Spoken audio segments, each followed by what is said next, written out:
여러분 신앙생활은 여러분의 인간의 정체성을 회복하는 축복의 길입니다. 특별히 여러분 복음 누림을 하게 되면 여러분의 인간 정체성이 회복되는데요.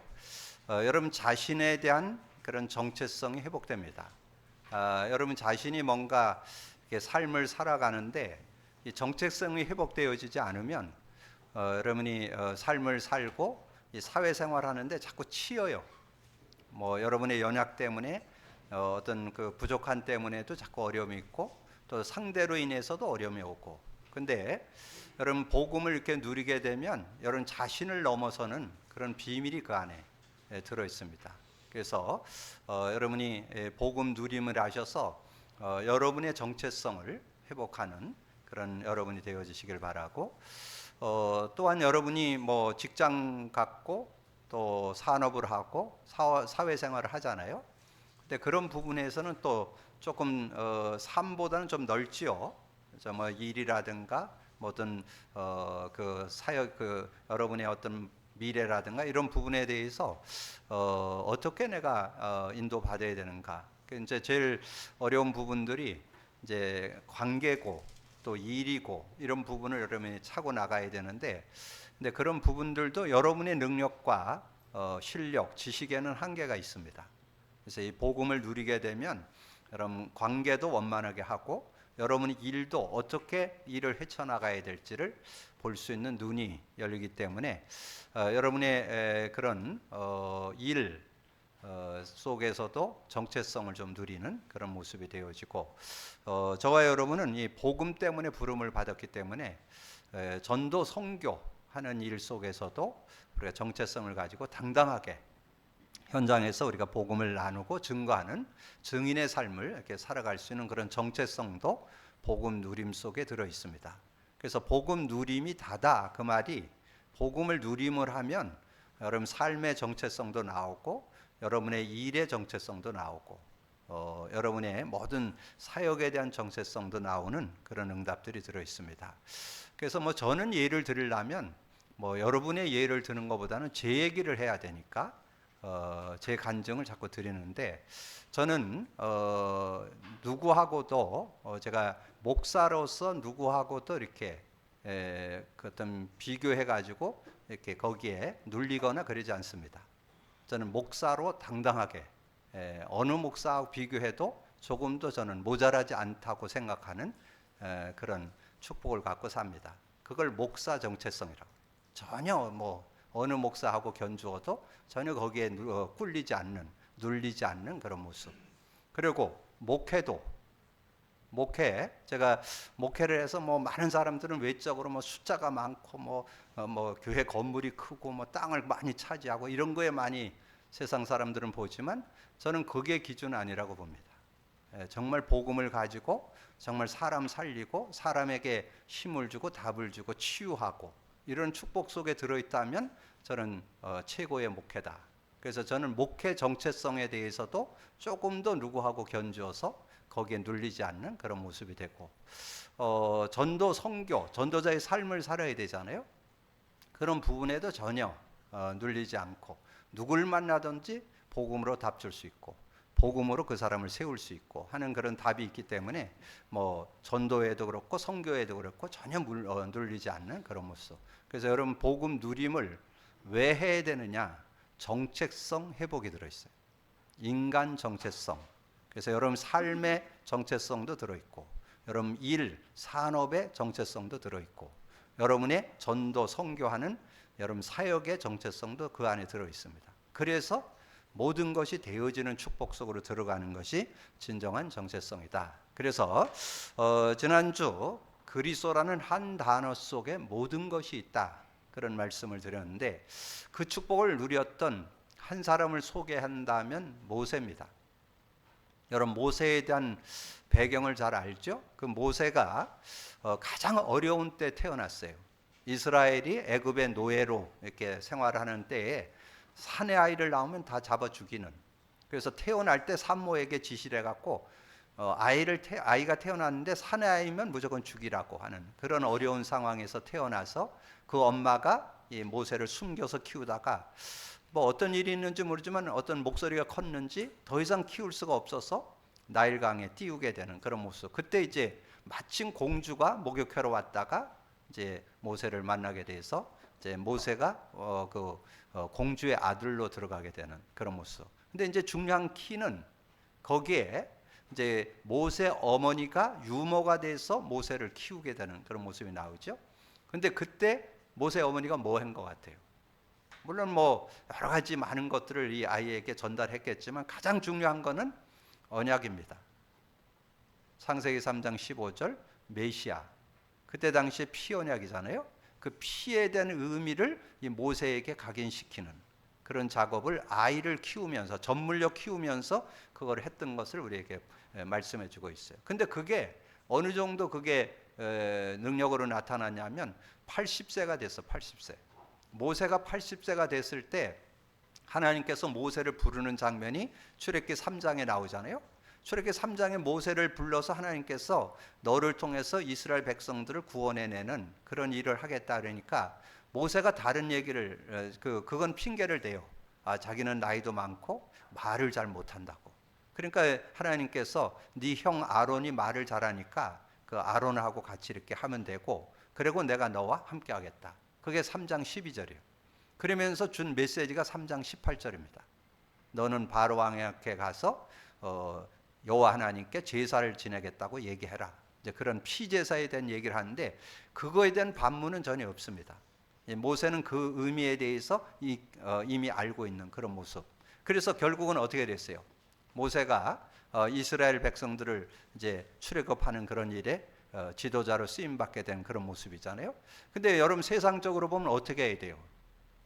우리가 노예로 사는 건 너무 힘든데 야 우리 어떻게든지 조직을 해가지고 우리 힘을 키워보자. 그래갖고 막 숨어서 막 훈련하고 뭐 그래서 무기도 뭐 숨겨서 뭐 이렇게 여러분 드라마 같은 거 보면 그렇게 주로 하잖아요. 숨어서 무기하고 뭐 어디 나라에서 총 같은 거 가져와갖고 뭐 싸우고 뭐 이런 거 하잖아요. 그래야 정상이죠. 그게 세상 방법이죠. 그럼 우리가 정말 이렇게 끝까지 노예로 있을 거냐? 여기서 빠져나가야 되지 않냐? 근데 그게 아니에요. 그게 아니고 어떻게 했어요? 이 모세가 이 이스라엘 백성들에게 지시한 것은 양을 잡고 염소와 양을 잡아가지고 문설주와 임방에 피 발라라. 그러면 장자 죽는 자리에서 보호받게 됐고 출애굽해 나올 거다. 그게 출애굽기 12장 23절입니다. 그러니까 피 언약을 이렇게 말씀하는 게 나옵니다. 꼭 뭐 어떻게 보면 세상 사람들을 보면 뭐 애들 장난 같고 뭔 짓 하는 거요? 그런다고 되나 이렇게 되는 내용이잖아요. 근데 그 피 바른 날 장자 죽는 자에 보호받고 출애굽해 나오게 됐잖아요. 그러면서 출애굽해 나오면서 확인하게 됐죠. 바로의 손에서도 빠져나오고 애굽에서도 빠져나오고 노예의 자리에서도 빠져나오고 그거를 깨닫게 됐죠. 그래서 이 모세는 나중에 모세 오경도 기록을 했잖아요. 굉장한 지식을 갖고 성경도 기록한 그런 사람이잖아요. 근데 그 모세의 중심 속에 가지고 있던 신앙이 어디에 있을까요? 그게 히브리서 11장에 나와요. 모세가 어떤 믿음을 갖고 있었냐, 어떤 신앙을 갖고 그가 삶을 살았느냐가 그 히브리서 11장 24절에서 26절에 나와요. 믿음으로 모세는 장성하여 바로의 공주의 아들이라 칭함받기를 거절하고 도리어 하나님의 백성과 함께 고난받기를 잠시 죄악을 누리는 것보다 더 좋아하고 26절이 주제 요절이에요. 그리스도를 위하여. 여기는 완전히 메시아를 위하여 그게 아니에요. 그리스도를 위하여 확실하게 잡았다는 거죠. 그리스도를 위하여 받는 수모를 애굽의 모든 보화보다 더 큰 재물로 여겼으니 이는 상 주시는 이심을 바라봄이라. 자, 그러면 모세가 가진 신앙이 뭘까요? 메시아 신앙이잖아요. 근데 그 메시아 신앙을 하나님께서 히브리서로 정리를 했으니까 여러분 히브리서에서 답을 내면 되겠죠? 그래서 여러분에게 늘 말씀드렸던 히브리서 10장 19절 20절, 히브리서 9장 11절 12절, 히브리서 2장 14절 15절. 이것이 모세 구약 성도들이 가지고 있던 메시아의 의미의 내용입니다. 내용을 갖고 있어야 되잖아요. 뭘로? 성구로, 말씀으로, 딱 가지고 있는데, 제가 이 말씀을 묵상하는데 지난주 제가 좀 요약을 해서 말씀도 해드리고 그랬었는데 전체 속에 다 들어있더라고요. 이 메시지 그 성구 속에, 그 구절 속에 그 성막 속에 지성소에는 아무나 못 들어가요. 제사장만 들어가요. 근데 제사장도 그냥 들어가면 안 돼요. 자기 양의 피를 가지고, 피 가지고 안 들어가면 죽어요.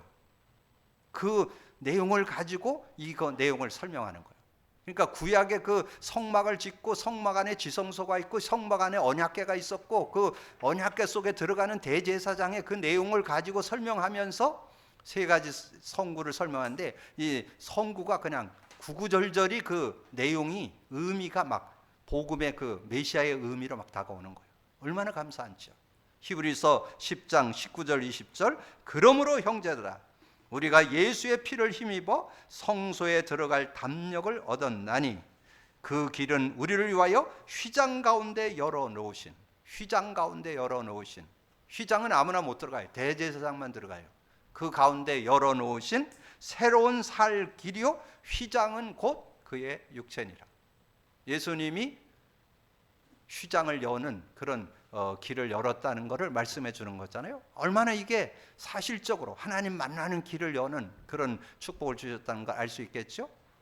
자, 히브리서 9장 11절 12절, 그리스도께서는 장래 좋은 일에 대제사장으로 오사 손으로 짓지 아니한 것 곧 이 창조에 속하지 아니한 더 크고 온전한 장막으로 말미암아. 그래서 거기 대제사장으로 오사 그랬잖아요.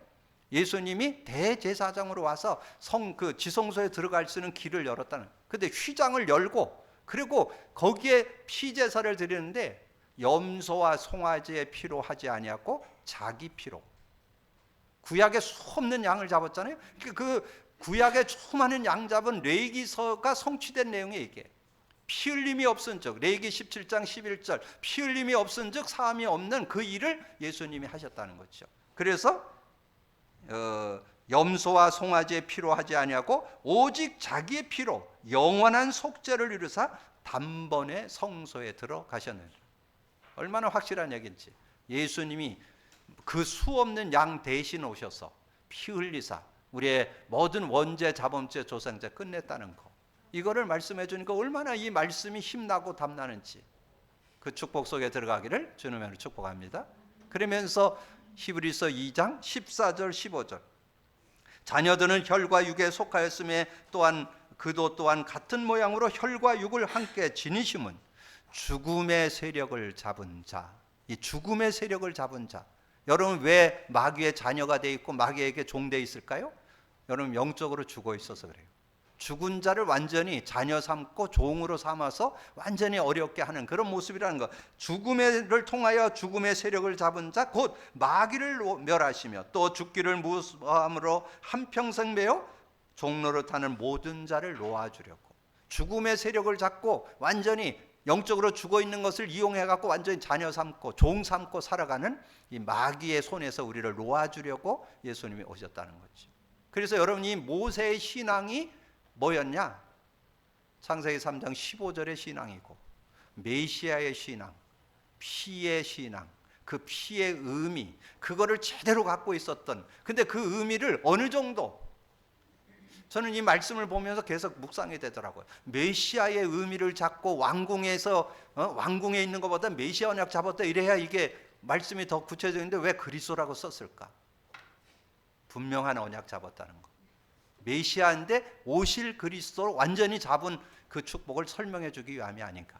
그래서 이 모세가 구약 시대에 최고의 그 응답을 받았던 지도자로 쓰임 받았던 것을 우리에게 말씀해 주는 거죠. 그래서 여러분들 속에 정말 이 복음 누림이 여러분 정체성을 회복하는 지름길이라는 것, 그 축복 누리게 되기를 주님의 이름으로 축복합니다.